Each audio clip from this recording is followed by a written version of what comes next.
Concerto for One, Mozart Goes to Group Therapies by Ruben White. Wolfgang Amadeus Mozart was banned from 4 different therapy groups before 10 a.m. Not for being mean. Not for being disruptive. But for singing. Constantly. Not metaphorically, he sang his check-ins. "Hi, my name is Wolfgang," he belted in operatic tenor, "and I am drowning in praise and unspoken loathing, like a soufflé collapsing from too much applause." The therapist blinked.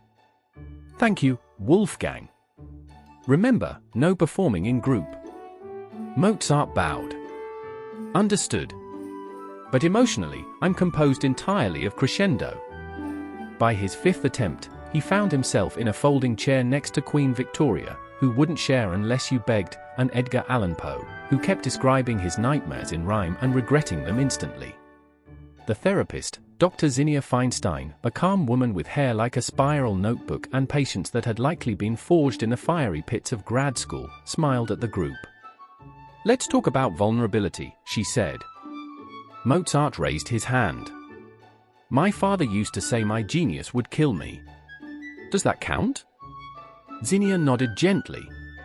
"Would you like to unpack that?" Mozart stood up. "Oh God," muttered Queen Victoria.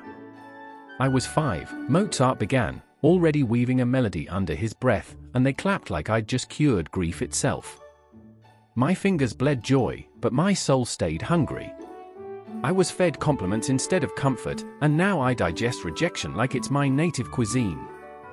Poe scribbled furiously. "That's a good line. Can I borrow that for a poem?" "No." Mozart snapped, spinning to face him.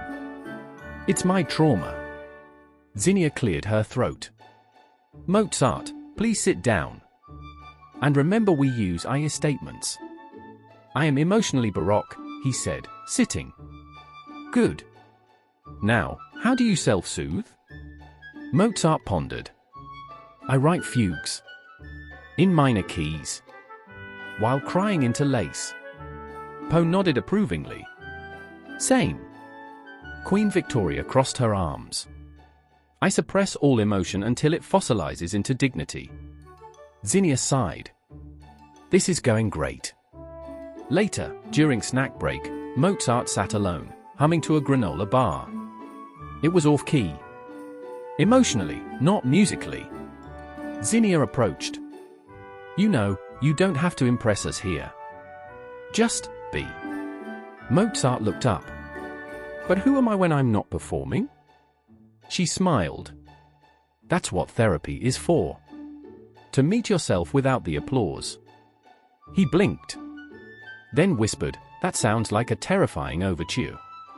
Then we'll play it together. No orchestra needed."